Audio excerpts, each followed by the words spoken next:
તો ગાંધીનગરમાં ભરતીને લઈને ઉમેદવારો દ્વારા દેખાવો કરવામાં આવી રહ્યા છે। ધોરણ 9 થી 12માં જે બાકી ઉમેદવારો છે તેમને સમાવવા માંગ કરવામાં આવી રહી છે। વિદ્યા સમીક્ષા કેન્દ્રમાં ઉમેદવારો દ્વારા દેખાવ, બાકીના ઉમેદવારોનો ભરતીમાં સમાવેશ કરવા પણ માંગ ઉઠી છે। તો ખાલી જગ્યાઓ પર ભરતી પૂર્ણ કરવા માટે રજૂઆત પણ કરવામાં આવી।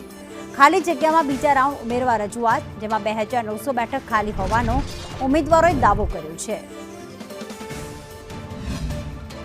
જે જૂના શિક્ષકોની ખાલી જગ્યાઓ છે તેમજ 31/5ની અને 31/10ની જે જગ્યાઓ ખાલી પડેલ છે, આચાર્યની જે જગ્યાઓ ખાલી પડેલ છે એમાં જગ્યા વધારો કરીને બીજા રાઉન્ડ પાડીને અને જ્યાં સુધી જગ્યા સંપૂર્ણ ના ભરાય ત્યાં સુધી રાઉન્ડ પાડીને ભરતી પ્રક્રિયાનો પારદર્શક કરવામાં આવે, તેમજ 11/12 નું 9/10નું જે ઉમેદવારો શાળા ફાળવણી થઈ ગઈ છે એમના નામ, એમની જન્મ તારીખ, એમની કેટેગરી, એમના માર્ક્સ સાથે લિસ્ટ બહાર પાડવામાં આવે, જેથી અમને જાણ થાય કે કેટલા માર્ક્સ સુધી અટક્યું છે અને કેટલા માર્ક્સ સુધી ઉમેદવારોને નોકરી મળી રહેલ છે, એટલી અપીલ છે। અમુક ઉમેદવારો એવા છે જે હાઈ મેરિટવાળા હોવાથી એમને ડબલ શાળા ફાળવવામાં આવી છે। એક જ ઉમેદવારોને બે શાળા ફાળવવાના કારણે ઘણા બધા ઉમેદવારો છે એ રિપીટ થયા છે અને 11/12માં હોય તો એ 9-10માં નજીક મળે તો 9-10માં નીકળી ગયા છે।